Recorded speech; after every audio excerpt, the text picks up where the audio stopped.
Shalom, selamat datang pada ibadah umum Gereja Kristen Oikumene di Indonesia, Jemaat Depok 1. Berikut ini adalah warta jemaat sepekan. Ibadah umum minggu ini akan dilayani oleh hambanya, Pendeta Hermanus Laelu, STH THD, Ketua Umum Majelis Sinode GKO. Ibadah sekolah minggu akan dilaksanakan pada Minggu 30 April 2023 pukul 7.30 WIB di GKO Depok 1. Workshop pengasuh sekolah minggu akan dilaksanakan pada Minggu 30 April 2023 pukul 11 di GKO Depok 1.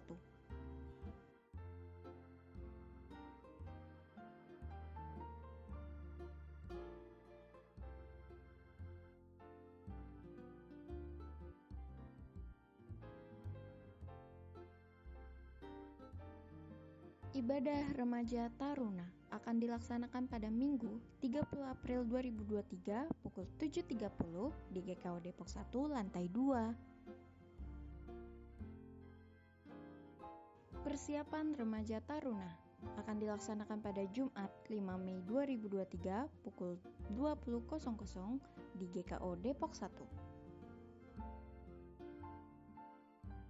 Komisi Remaja dan Tunas Remaja mengajak Bapak, Ibu, Saudara-saudari untuk melayani di Komisi Remtar.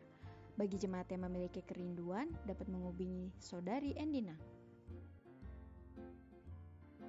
Pemuda Bergerak dilaksanakan pada Minggu 30 April 2023 pukul 17.00 di Gor Tirta Depok 2. Latihan paduan suara Komisi PW akan dilaksanakan pada Minggu 30 April 2023 pukul 11 di GKO Depok 1. Ibadah Komisi PW akan dilaksanakan pada Kamis 4 Mei 2023 pukul 17.00 di GKO Depok 1. Senam pagi Komisi PW akan dilaksanakan pada Sabtu 6 Mei 2023 pukul 7 di halaman samping gereja. Bagi jemaat yang mau mengikuti gerakan baca Alkitab, dapat menghubungi pengurus Komisi PI atau scan QR Code. Doa pagi akan dilaksanakan pada Sabtu 6 Mei 2023 pukul 6 di GKO Depok 1.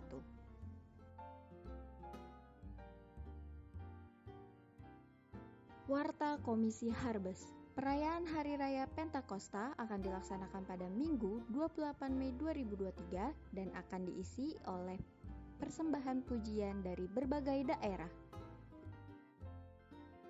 Ibadah rumah tangga akan dilaksanakan pada Rabu 3 Mei 2023 pukul 19.00 di GKO Depok 1. Telah lahir seorang putri Yomima Warupun, anak kedua dari Bapak Korlenes dan Ibu Rani. Majelis dan jemaat mengucapkan selamat, Tuhan Yesus memberkati. Dalam rangka pencarian dana retret keluarga, panitia akan menjalankan aksi menu dan membuka kolportase di depan gereja. Majelis dan jemaat mengucapkan selamat ulang tahun bagi jemaat yang berulang tahun mulai 30 April sampai 6 Mei 2023. Tuhan Yesus memberkati. Persembahan dan perpuluhan dapat diberikan melalui kotak persembahan atau transfer QR Code atau transfer rekening operasional gereja. Dapatkan warta jemaat digital secara lengkap melalui WhatsApp GKO Jemaat Depok 1.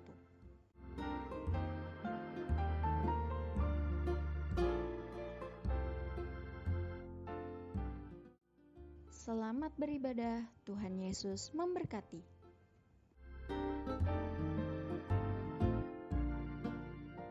Shalom, selamat datang pada ibadah umum Gereja Kristen Oikumene di Indonesia, Jemaat Depok 1. Berikut ini adalah warta jemaat sepekan. Ibadah umum minggu ini akan dilayani oleh hambanya, Pendeta Hermanus Laelu, STH THD, Ketua Umum Majelis Sinode GKO. Ibadah sekolah minggu akan dilaksanakan pada Minggu 30 April 2023 pukul 7.30 WIB di GKO Depok 1. Workshop pengasuh sekolah minggu akan dilaksanakan pada Minggu 30 April 2023 pukul 11 di GKO Depok 1.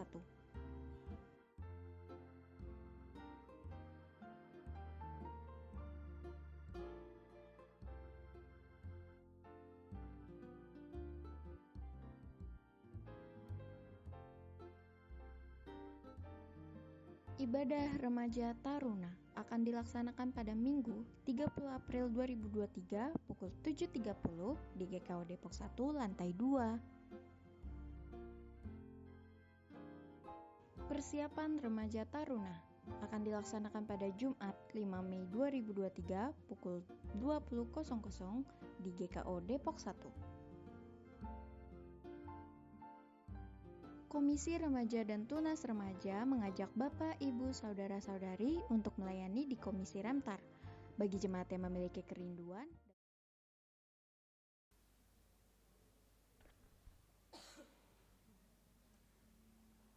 Shalom.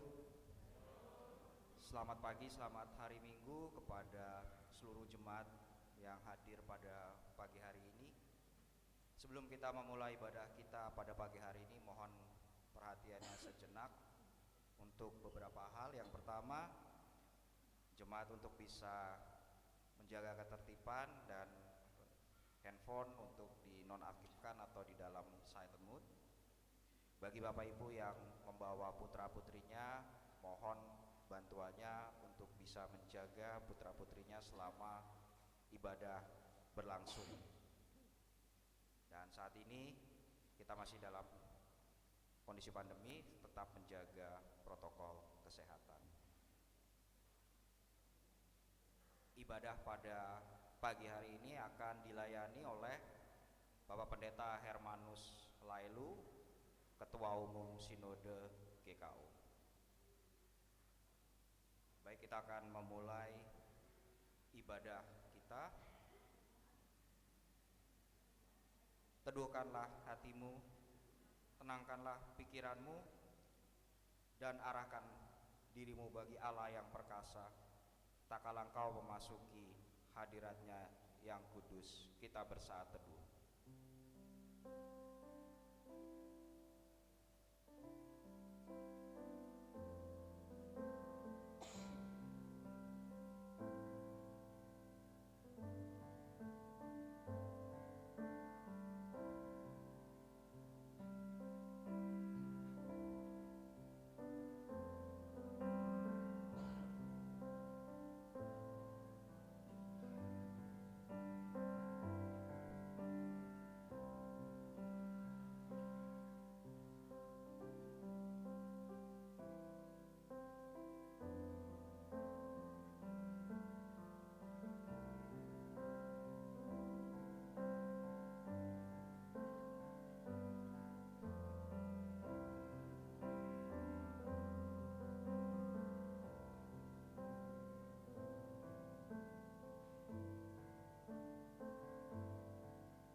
Mari kita bangkit berdiri.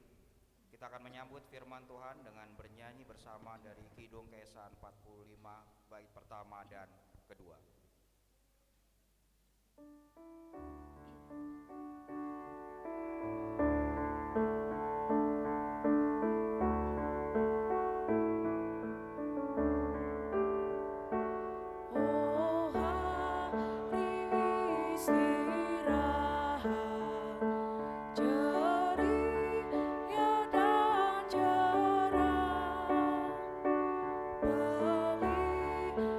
Hati sarang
Saudara jemaat, marilah kita mendengarkan berita anugerah Tuhan dengan rasa hormat dan penuh syukur sambil berdiri bagi yang bisa berdiri.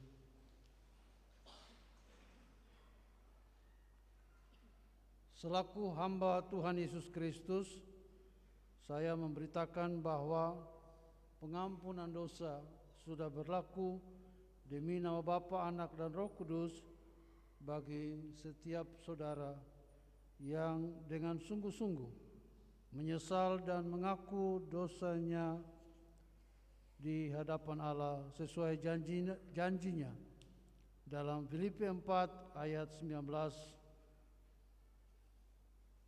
Allahku akan memenuhi segala keperluanmu menurut kekayaan dan kemuliaannya dalam Kristus Yesus. Amin. Jemaat dipersilakan duduk.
Aku percaya kepada Yang Maha Kuasa, langit dan bumi, kepada Yesus Kristus yang tunggal Tuhan kita, dan daripada Roh Kudus, lahir dari anak darah Maria, menderita di bawah pemerintahan Pontius Pilatus, sukam, mati dan dikuburkan, turun ke dalam kerajaan maut, pada hari yang ketiga bangkit pula dari antara orang mati, ke surga, duduk sebelah kanan Allah, kuasa datang dari sana, ini orang yang hidup dan yang mati.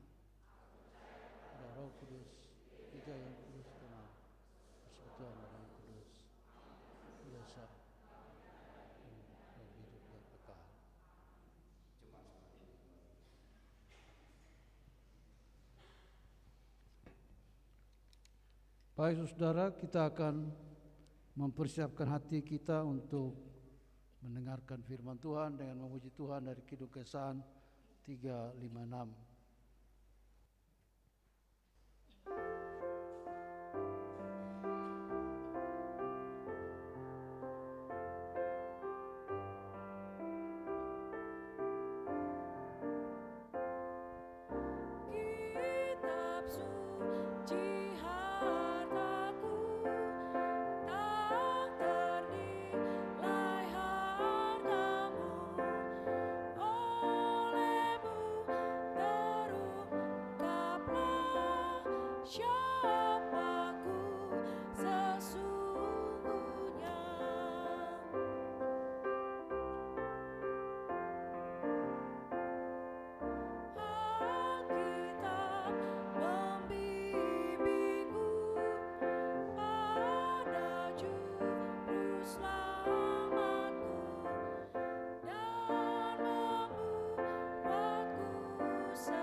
Saudara jemaat, mari kita berdoa memohon kekuatan Tuhan kita Yesus Kristus dalam mendengarkan firman-Nya. Kita bersatu dalam doa.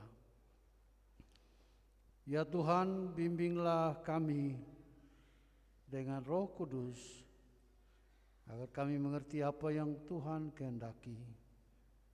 Berikanlah hati kami dan pikiran yang taat untuk mendengar Engkau, serta urapi kami dengan kuasa-Mu, sehingga kami selalu menjadi pelaku-pelaku firman yang setia.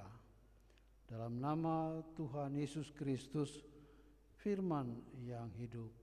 Tuhan menyertai kamu. Amin.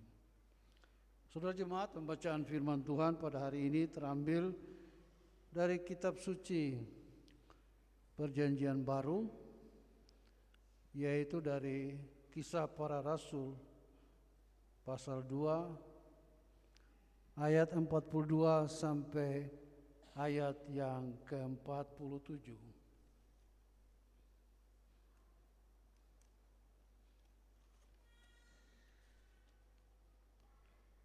Kisah Rasul pasal 2 ayat 42 sampai 47 yang berbunyi sebagai berikut.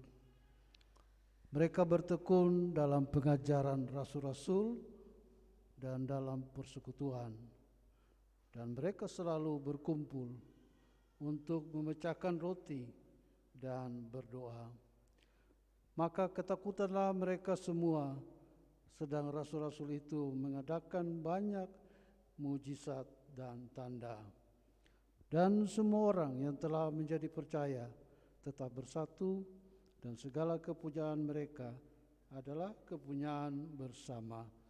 Dan selalu ada dari mereka yang menjual harta miliknya, lalu membagi-bagikannya kepada semua orang sesuai dengan keperluan masing-masing. Dengan bertekun dan dengan sehati, mereka berkumpul tiap-tiap hari dalam bait Allah. Mereka memecahkan roti di rumah masing-masing secara bergilir dan makan bersama-sama dengan gembira dan dengan tulus hati, sambil memuji Allah, dan mereka disukai semua orang. Dan tiap-tiap hari Tuhan menambah jumlah mereka dengan orang yang diselamatkan.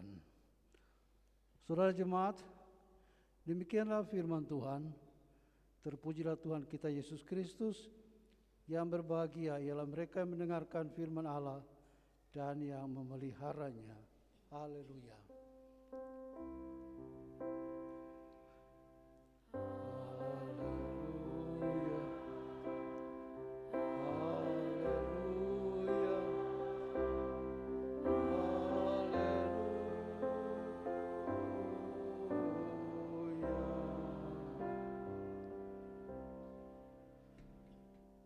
Selamat pagi dan shalom. Saudara yang dikasihi dalam Tuhan Yesus Kristus, beberapa minggu yang lewat kita mungkin pernah mendengar bahwa kesaksian kita atau pelayanan kita itu melalui kata, artinya secara verbal, dan melalui perbuatan, atau kita bilang pekerjaan baik. Tetapi ternyata itu tidak terbatas kepada dua hal itu. Dalam pembacaan kita ada dua tambahan, yaitu kesaksian atau pelayanan kita melalui mujizat dan tanda-tanda ajaib. Salah satu contoh adalah Petrus menyembuhkan orang lumpuh. Tidak hanya itu juga, ternyata kesaksian orang percaya di gereja mula-mula atau pelayanan mereka melalui gaya hidup atau lifestyle. Nah, itu terlihat dari bagian ini yang kita sebut sebagai kualitas. Nah, saudara, tema kita hari ini menjelaskan tentang kebangkitan Kristus yang kita peringati sepanjang masa Paskah ini. Apakah mempengaruhi kualitas dan kuantitas orang percaya? Ini menjadi sebuah pertanyaan kunci yang perlu kita jawab dalam hidup kita, bahwa bagian ini sudah sering kita temui dan gampang dipahami.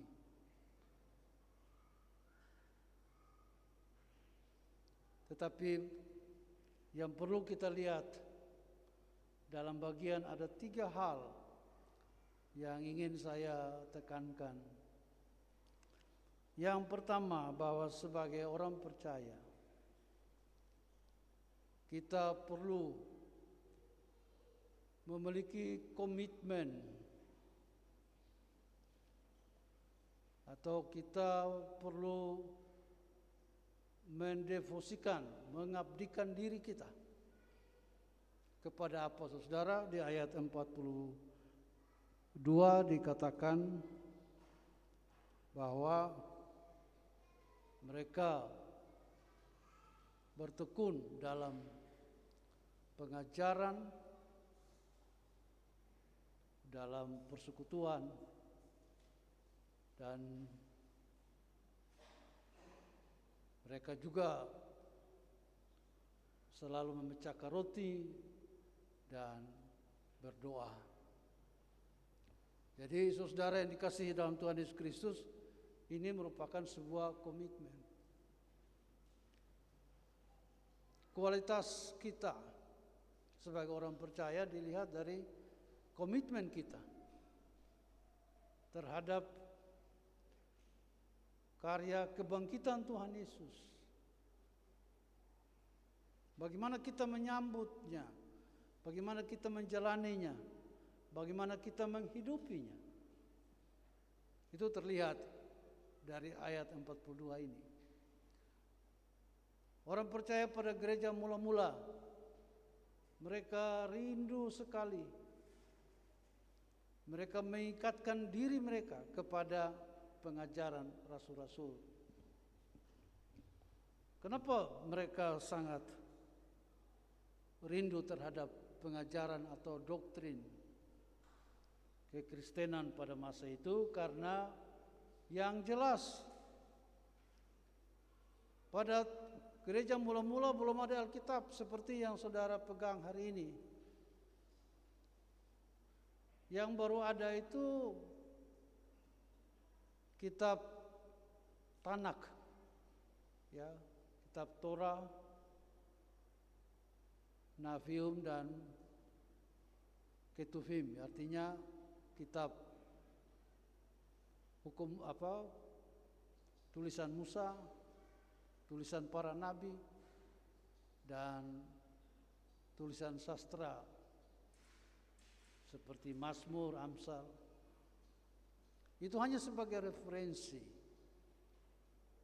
Tetapi perjanjian baru belum ada.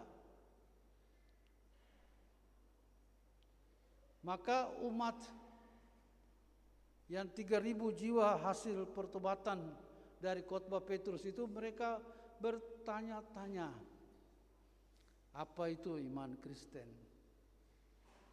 Nah, jawabannya adalah melalui para rasul.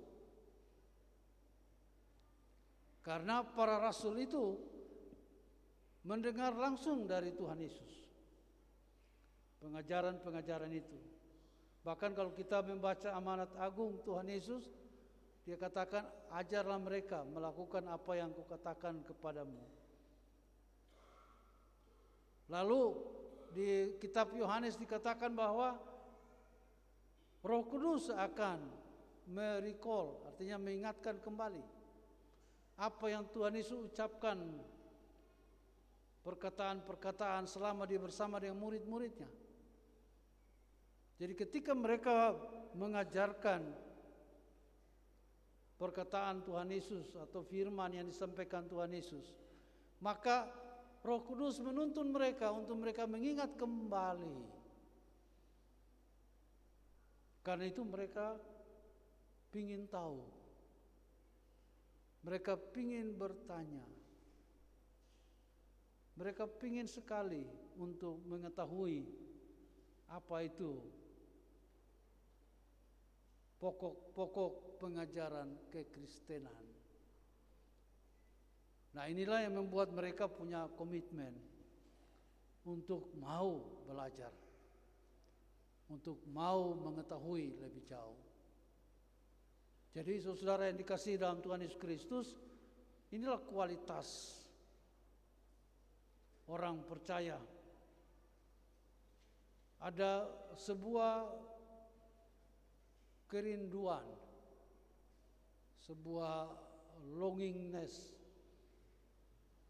Mereka ingin untuk mengetahui lebih jauh apa yang merupakan kebenaran firman Tuhan melalui para rasul. Jadi saudara yang dikasihi dalam Tuhan Yesus Kristus, karena itu jangan saudara alergi terhadap doktrin.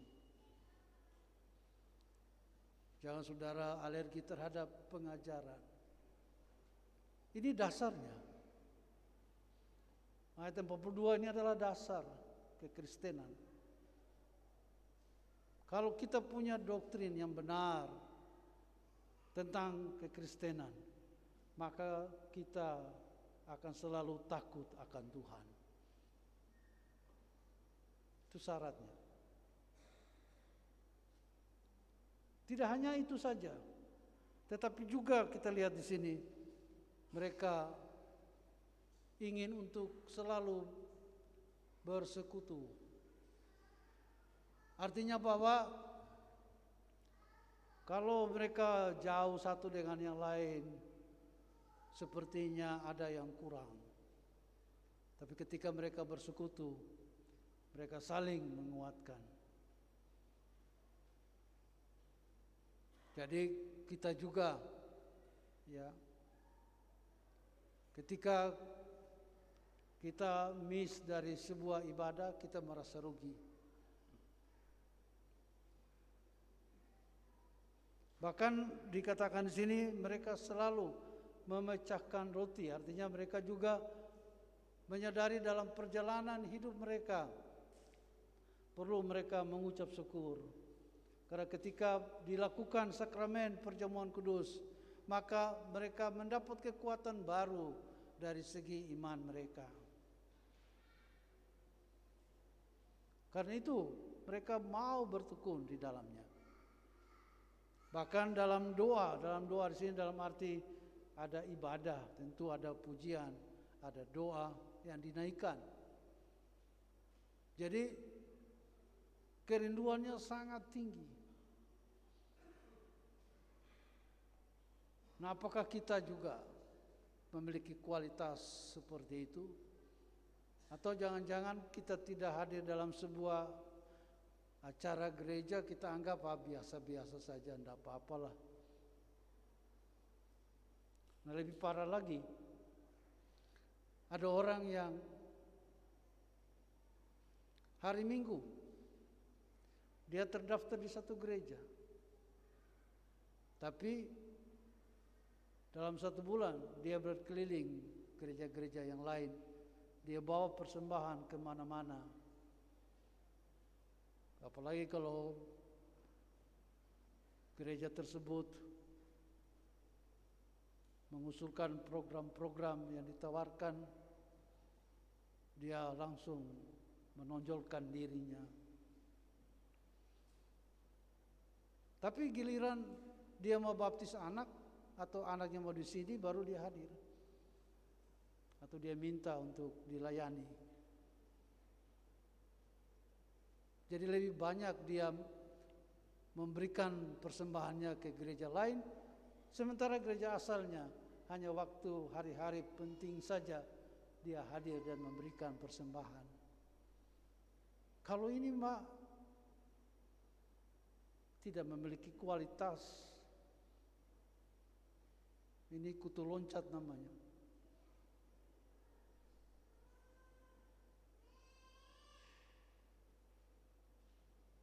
Atau jangan-jangan kita ibadah pagi di sini, sore kita udah pergi tempat lain lagi.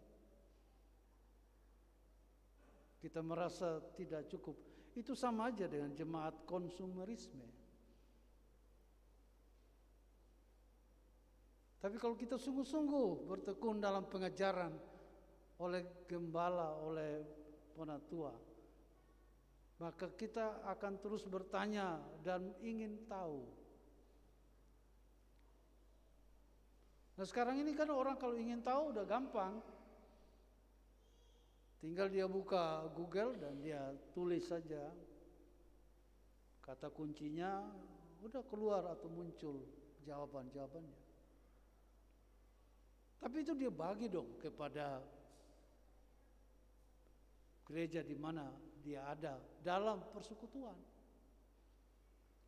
Apalagi kalau dalam PA ada tanya jawab. Dari situlah dia menjadi berkat, harusnya. Nah, ini butuh komitmen, saudara. Nah, kalau komitmen ini kita miliki secara sungguh-sungguh, maka kita akan melihat mujizat demi mujizat atau tanda-tanda ajaib dalam hidup kita. Tuhan akan pakai kita untuk menjadi gereja yang misional. Artinya bukan konsumer atau yang hanya diberikan firman terus-menerus, tapi sekarang dia yang membagi firman itu, membagi kuasa kebangkitan itu kepada orang-orang di sekitarnya. Tapi kadang-kadang kita tidak percaya diri. Kita diminta berdoa untuk orang yang sakit, kita tidak percaya diri.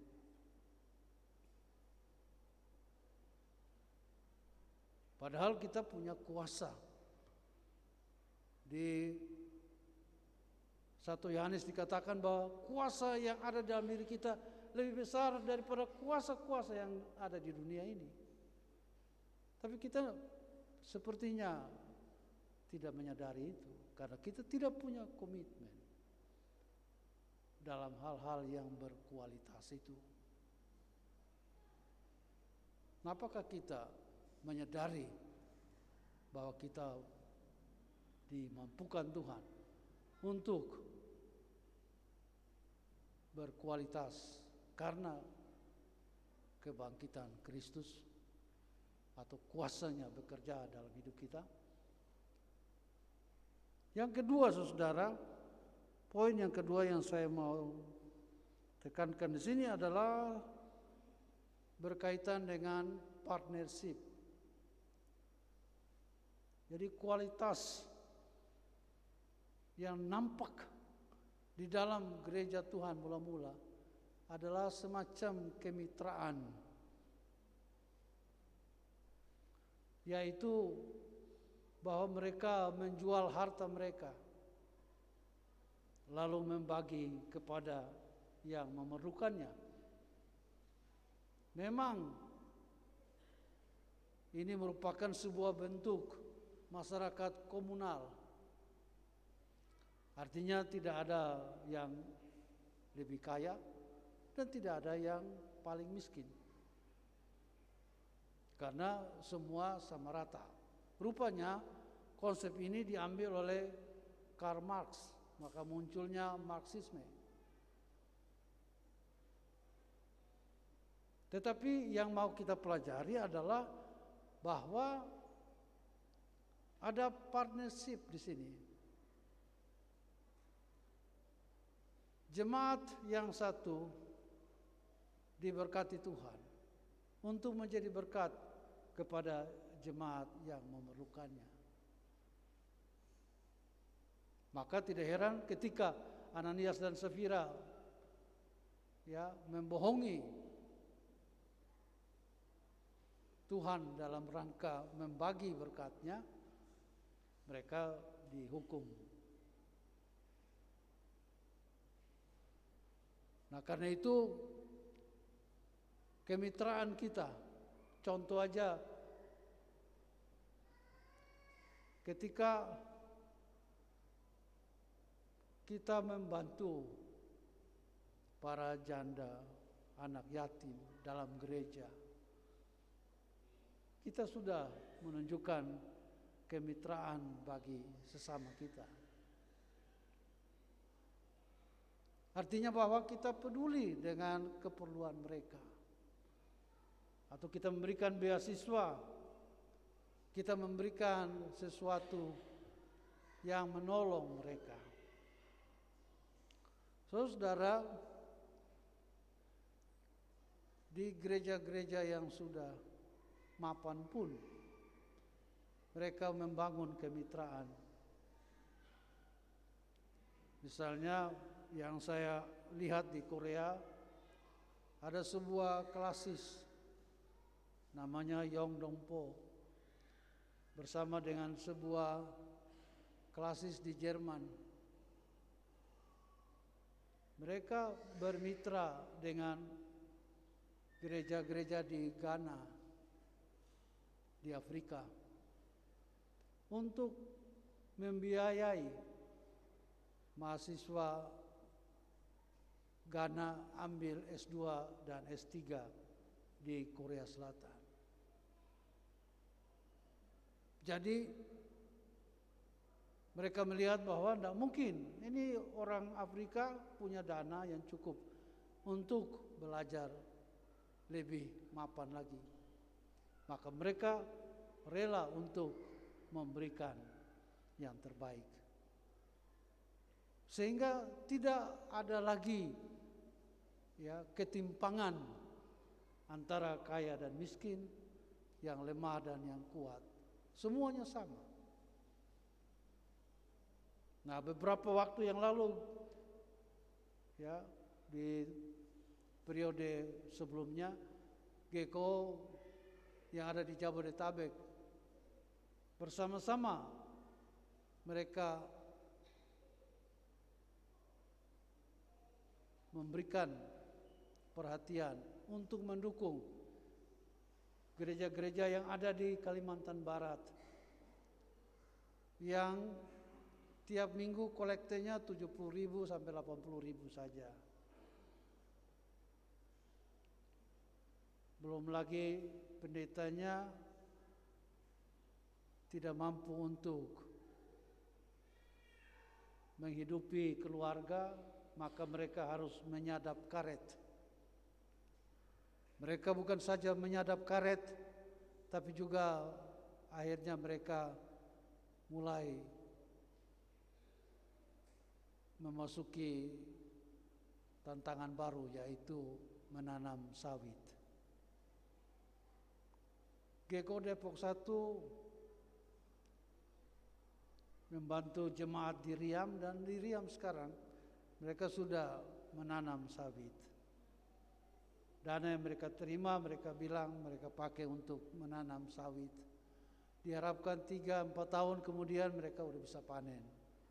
Pendeta tidak lagi bergantung kepada kolekte jemaat, karena ada kemitraan.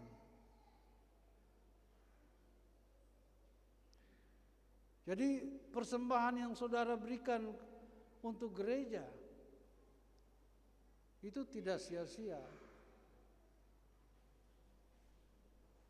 Kadang-kala orang mempersoalkan, itu kan kolekte saya. Saudara, kalau saudara sudah berikan ke gereja, itu bukan kolekte lagi pribadi kita.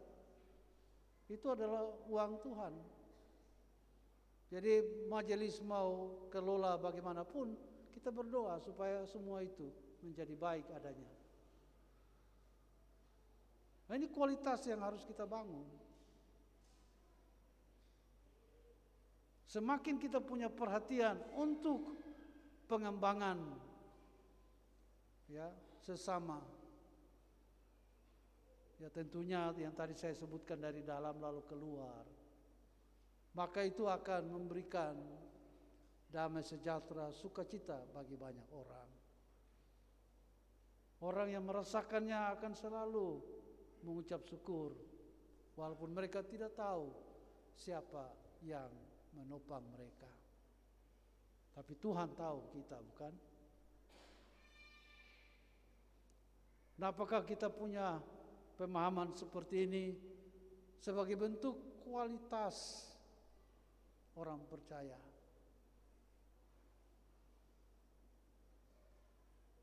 Atau kita anggap biasa saja itulah. Yang ketiga yang kita lihat di sini adalah bahwa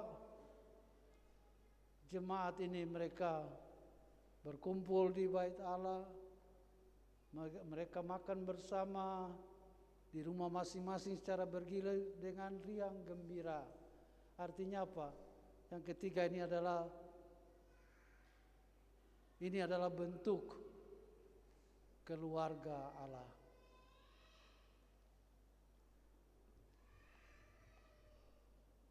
Jadi ini bukan simbol bahwa udah saya cukuplah bergereja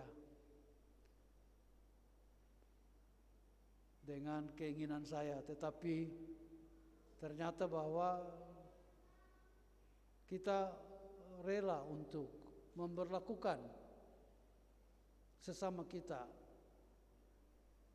dalam satu pemahaman bahwa kita merupakan 1 Timotius 3 ayat 14 dan 15, kita merupakan keluarga dari jemaat Allah yang hidup, tiang penopang dan dasar kebenaran. Jadi saudara, kita yang duduk semua dalam gereja ini sama dengan jemaat mula-mula, menyadari bahwa kita semua adalah merupakan soko guru atau tiang penopang kebenaran.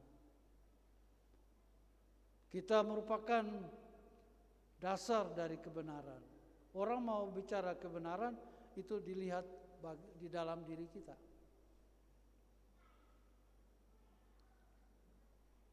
Jadi tidak ada yang tersembunyi. Pada akhirnya semua akan terbuka. Memang dalam kasat mata orang bisa menilai seseorang. Tapi kalau saudara kemudian menyimak semakin dalam, maka kita semua akan melihat bahwa ternyata apa yang kita persepsikan itu tidak memberikan kesimpulan apa-apa. Karena apa?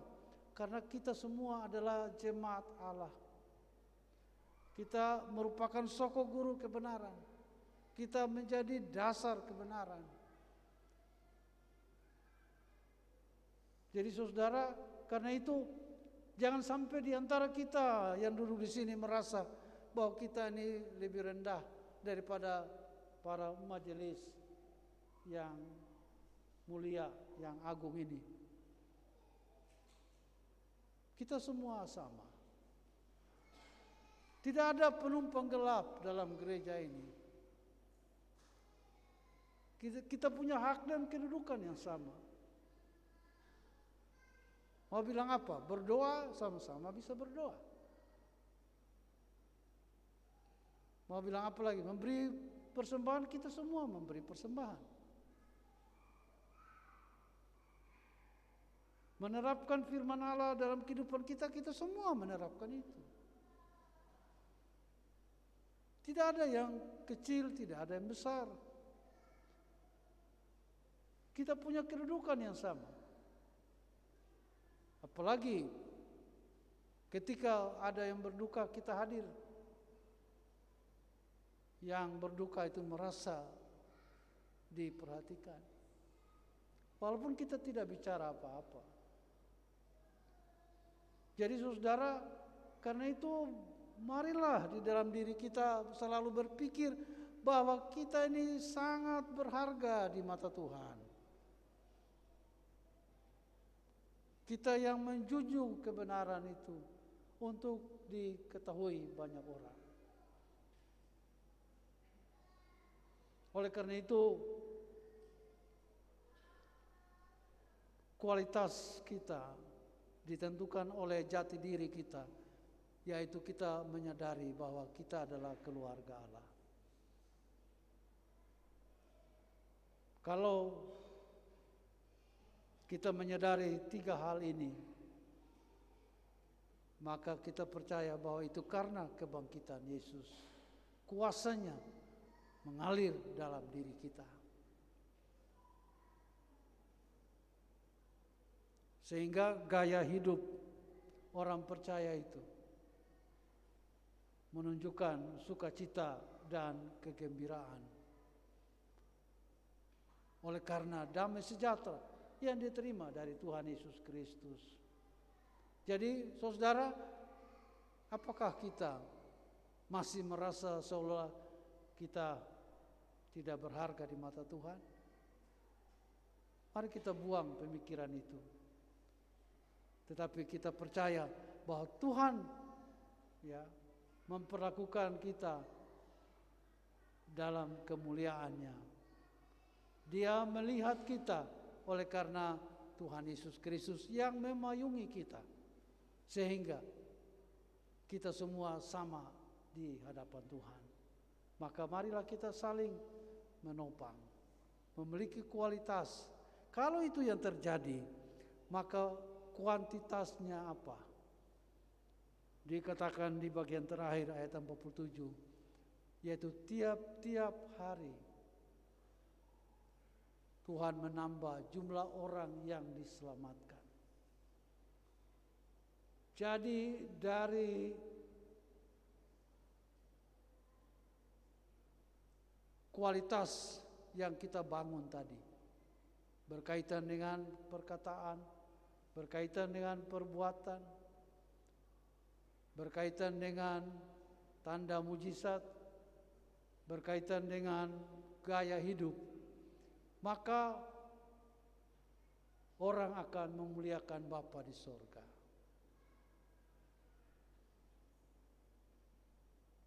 Nah, sekali lagi saya ingatkan bahwa Tuhan kadangkala memakai kita dalam hal-hal yang kecil, tetapi menghasilkan karya yang besar, atau hal-hal yang biasa menghasilkan karya yang luar biasa. Sebuah keluarga, dia punya asisten rumah tangga. Tiap hari Minggu dia meminta untuk mengantar anak mereka ke sekolah minggu. Asisten rumah tangga ini bukan seiman. Nah, sambil dia nunggu guru sekolah minggu bercerita, dia ikuti. Lalu dia lihat lagi di rumah ketika mereka mau makan siang atau makan malam, keluarga Kristen ini memanggil dia untuk duduk semeja dengan mereka, makan bersama, memperlakukan dia sebagai manusia. Dan itu dia alami berhari-hari, berbulan-bulan. Lalu dia bandingkan dengan waktu dia bekerja di rumah yang memiliki seiman dengan dia sebelumnya. Ternyata jauh panggang dari apinya. Akhirnya dia ambil keputusan. Dia mau ikut Kristus. Dia minta dibaptis. Maka dia diajari. Dia belajar untuk mengenal siapa Tuhan. Karena dia belajar dari gaya hidup keluarga Kristen itu. Ada perlakuan yang menunjukkan kebenaran karena Kristus. Jadi dari gaya hidup itulah bertambah satu jiwa untuk mengenal Kristus. Nah, apakah 4 hal ini, perkataan, perbuatan, tanda ajaib, gaya hidup, kita miliki yang berdampak kepada orang lain datang kepada Kristus? Saudara yang menjawabnya. Jadi yang jelas bahwa kualitas dan kuantitas itu saling berhubungan. Maka Sinode GKO membuat visi misi dengan target. Kalau misinya itu menyangkut kualitas, yaitu misi persekutuan, misi pemuridan, misi ibadah, misi pelayanan, dan misi penginjilan yang sekarang ini kita jalani. Nah, targetnya adalah ada 100 jemaat lokal yang dihasilkan, ada 10.000 pelayan Tuhan yang dibina, dan ada 100.000 jemaat yang beribadah. Walaupun itu belum kita capai, tetapi kita punya target. Paling tidak ada gerakan, sehingga kita bisa kemudian mengucap syukur. Maka marilah kita terlibat di dalamnya. Ini 5 tahun ke depan adalah tahun pekabaran Injil. Mari kita betul-betul memahami apa itu berkaitan dengan pekabaran Injil. Dan saya yakin muaranya secara kuantitas Tuhan akan tunjukkan dalam kehidupan saya dan saudara. Mungkin saudara berkata, oh saya bukan majelis yang harus pergi, tapi saudara bisa memenangkan 1-2 orang di lingkungan saudara, bukan? Bersaksi adalah kewajiban. Soal orang mau terima Kristus atau tidak itu urusan nomor 2. Yang penting kita sudah menyatakan kualitas hidup kepada orang lain. Tuhanlah yang menambahkannya. Amin. Mari kita menyambut firman Tuhan dengan berjanji dari Kidung Kesan 567 bait 1 dan 2.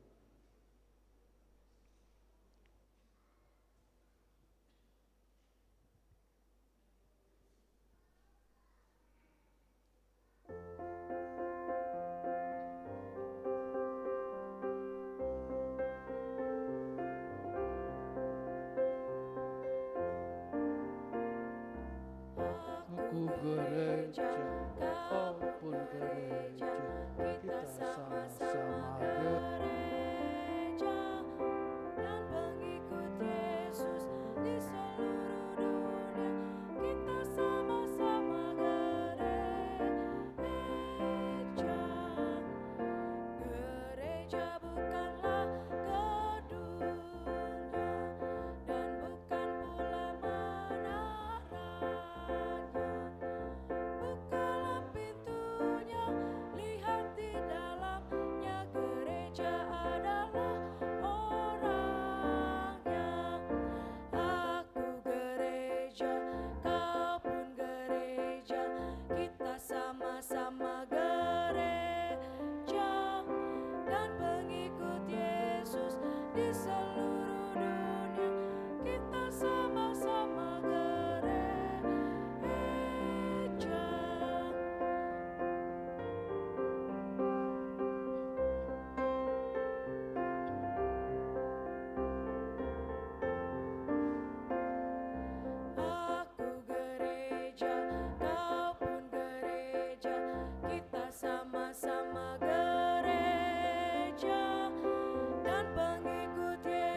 Mari saudara kita datang kepada Tuhan dalam doa syafaat, kita berdoa. Terpujilah Allah kami yang hidup, Bapa yang kami sembah dalam Yesus Kristus, bahwa sebagai milik kepunyaan-Mu, kami akan terus mengembangkan kualitas kehidupan orang percaya yang dipengaruhi dari kuasa kebangkitan Yesus. Biarlah kami selalu memiliki kerinduan untuk bertekun dalam pengajaran, dalam doktrin, dalam persekutuan, dalam perjamuan kudus, dalam ibadah. Kami percaya Tuhan akan memampukan kami untuk menjadi satu sama lain, menopang satu sama lain. Bahkan kami didorong oleh keyakinan sebagai keluarga Allah yang saling menguatkan, saling menunjukkan kebenaran di tengah-tengah dunia ini. Bapa, dalam syafaat ini kami mau berdoa untuk seluruh kehidupan kami, agar Tuhan berkarya dalam hidup kami. Tuhan berkarya bagi kami menjadi berkat bagi banyak orang. Maka dalam syafaat ini juga kami mau berdoa untuk beberapa keluarga yang Tuhan sudah bentuk dan membimbing dalam perjalanan iman mereka, yaitu Bapak Daniel Liu, Bapak Kais Taek, Bapak Lestian Dinasti Huta Barat, Bapak Penatua Letrian Hia, Bapak Edwin Ganap, Bapak Martin Luther Gea, Bapak Ronald T.P. Sitompul, Bapak Nelson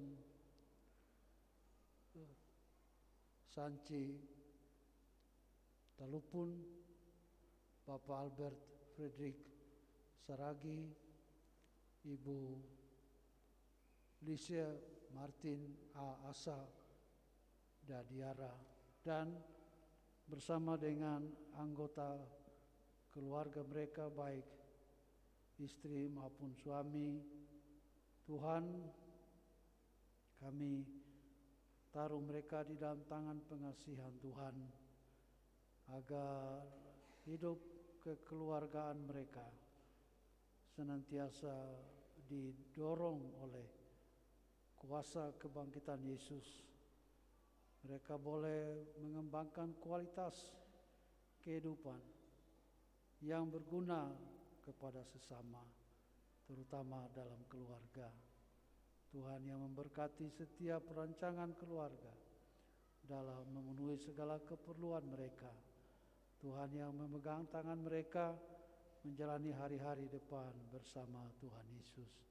Tuhan memberkati semua keluarga yang disebutkan, sehingga mereka boleh melihat bahwa Tuhan baik dalam hidup mereka. Demikian juga Bapa, kami mau berdoa untuk pertumbuhan iman dari Jemaat GKO Depok 1 dalam kaitan dengan pengajaran, dalam kaitan dengan praktek hidup, agar melalui persekutuan mereka boleh terus bertumbuh dalam Tuhan, mengasihi Tuhan Yesus di dalam perjalanan hidup mereka, sehingga tidak ada yang bisa memisahkan mereka dari kasih Kristus. Kami menyerahkan juga rekan-rekan majelis hamba Tuhan, pekerja gereja beserta keluarga masing-masing, khususnya Gembala Sidang Pendeta Iren bersama suami dan anak mereka. Tuhan yang memberkati sehingga semua menjadi bagian yang saling menopang di dalam menyaksikan kebenaran Tuhan, memberkati semua pelayanan dan apa yang menjadi tanggung jawab yang Tuhan percayakan. Terima kasih Bapa, kami juga dalam syafaat ini berdoa untuk keluarga-keluarga yang merindukan keturunan. Tuhan yang buka rahim mereka, yang sedang mengandung, Tuhan yang terus menenun bayi di dalam kandungan mereka, yang sudah melahirkan, Tuhan yang terus memelihara anak yang sudah Tuhan berikan. Demikian juga Bapa, kami berdoa untuk para janda, duda dan lansia serta anak-anak yang mungkin telah meninggalkan iman percaya, agar mereka semua tetap di dalam naungan Tuhan, mereka boleh dipelihara Tuhan, mereka diingatkan untuk terus bersandar kepada Tuhan. Bapa, di dalam situasi wabah corona yang mulai muncul lagi, Tuhan Yesus tolong bentengi umat-Mu agar tidak ada satupun yang terkena dari virus ini. Kami juga menyerahkan semua keamanan yang ada di Kota Depok ini. Tuhan memberkati lingkungan dari RT RW sampai pemerintah pusat pun Tuhan yang menopang. Dan secara khusus kami menyerahkan rencana retreat keluarga 30 Juni sampai 1 Juli. Tuhan memberkati kehadiran dari keluarga-keluarga di dalam Jemaat GKO Depok 1 dan juga pembicara dan semua orang yang terlibat di dalamnya. Terima kasih Bapa. Kami berdoa untuk saudara kami yang dalam sakit dan dalam pemulihan, yaitu Ibu Lemina Turnip Sialoho, Ibu Josina Mairuhu, Ibu Francina Mairuhu, Ibu Novi Alex, Ibu Damaris Merpau, Ibu Juliana Mairuhu, Bapak Sugito, Bapak Hari Laisina, Bapak Teddy Sianturi, Bapak Sanjaya Sitepu, Bapak Maruli Simamora, dan Bapak Weni Hari Nusi. Tuhan, bilur-Mu yang terpancar di kayu salib, kami yakin akan terus Tuhan jamah setiap pribadi yang sakit dan dalam pemulihan untuk mendapatkan kesehatan yang baru dari Tuhan. Demikian juga Bapa, kami berdoa untuk suku yang terabaikan, yaitu suku Bonai, yaitu suku terasing dan terisolir di Provinsi Riau. Dan karena itu kami menyadari betapa pentingnya kami mengutus para misionaris, para penginjil untuk memasuki suku ini, memberitakan Injil kepada mereka agar mereka bisa mendengar dan menerima Tuhan Yesus sebagai juru selamat pribadi. Kami percaya bahwa ada orang-orang yang bersedia untuk menjadi alat Tuhan, yaitu membawa Alkitab ataupun literatur Kristen, sehingga mereka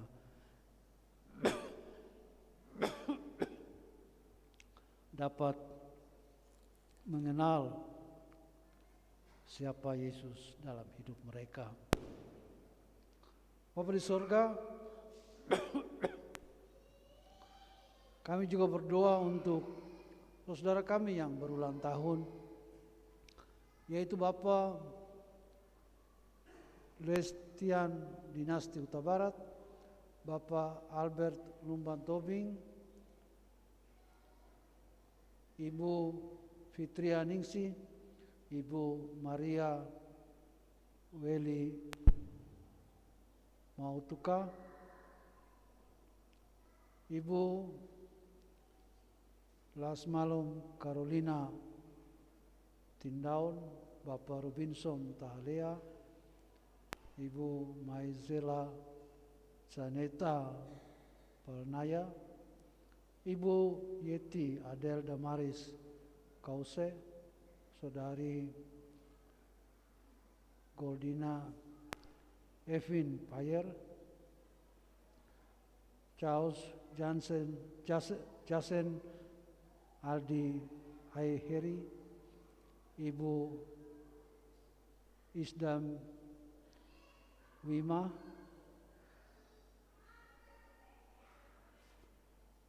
Feliona Angelika Marwanya, Bapak Tomser Sitanggang, Saudari Aneke Gloria M. Dama Main, Ibu Poncowati, Ibu Rustiana Boro Tambunan, Saudara Cornelis Ayub Romario Si Manulang. Tuhan, ketika kami bersama dengan mereka berulang tahun pada hari ini sampai dengan tanggal 6 Mei, kami ikut bersuka cita karena kemurahan Tuhan dalam hidup mereka. Karena itu, bagaimana kasih karunia-Mu menyertai mereka sampai saat ini, biarlah untuk hari-hari dan tahun ke depan mereka tetap mengalami penyertaan dan pemeliharaan Tuhan, sehingga mereka boleh dibuat berhasil dalam menjalani kehidupan, pekerjaan, pendidikan, dan rumah tangga. Tuhan menyertai seluruh jemaat Tuhan yang mengasihi Tuhan Yesus Kristus. Bapa, dalam syafaat ini juga kami berdoa untuk seluruh jemaat GEKO yang tersebar dari Sumatera sampai dengan Papua. Kami percaya Tuhan mengasihi umat-Mu, memberkati sinode GEKO agar Tuhan pakai menjadi alat Tuhan dalam mempersatukan orang percaya dan juga mengabarkan Injil bagi yang belum percaya. Terima kasih Bapa, inilah doa seruan kami yang kami naikkan di dalam Tuhan kami Yesus Kristus yang sudah mengajar kami berdoa. Bapa kami yang di surga, dikuduskanlah nama-Mu, datanglah kerajaan-Mu, jadilah kehendak-Mu di bumi seperti di surga. Berikanlah kami pada hari ini makanan kami yang secukupnya, dan ampunilah kami akan kesalahan kami, seperti kami juga mengampuni orang bersalah kepada kami. Dan janganlah bawa kami ke dalam pencobaan, tetapi lepaskanlah kami daripada yang jahat. Karena Engkau yang punya kerajaan dan kuasa dan kemuliaan sampai selama-lamanya. Amin. Saudara-saudara jemaat, marilah kita mengucap syukur kepada Tuhan dengan memberikan persembahan sambil mengingat kata Alkitab di dalam Maleakhi 3 ayat ke-10. Bawalah seluruh persembahan persekutuan itu ke dalam rumah perbendaharaan, supaya ada persediaan makanan di rumahku, dan ujilah aku, firman Tuhan semesta alam. Maka aku tidak membukakan bagimu tingkap-tingkap langit dan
Baik saudara jemaat, kita akan memuji Tuhan. Kidung Kesan 600 bait 1 dan 2.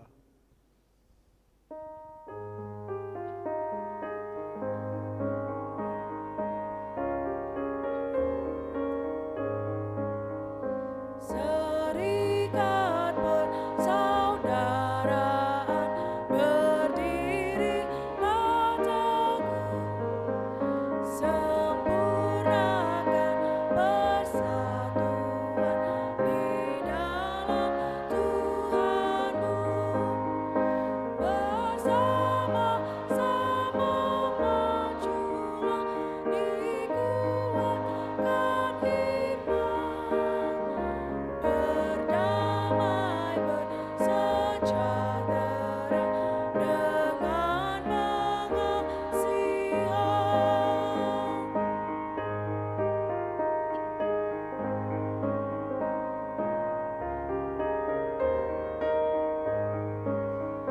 Serikatmu tetap teguh di atas alasan, yaitu satu Tuhanmu dan satulah iman, dan satu juga baptisan, dan Bapa satulah, yang olehmu sekalian dipuji disembah.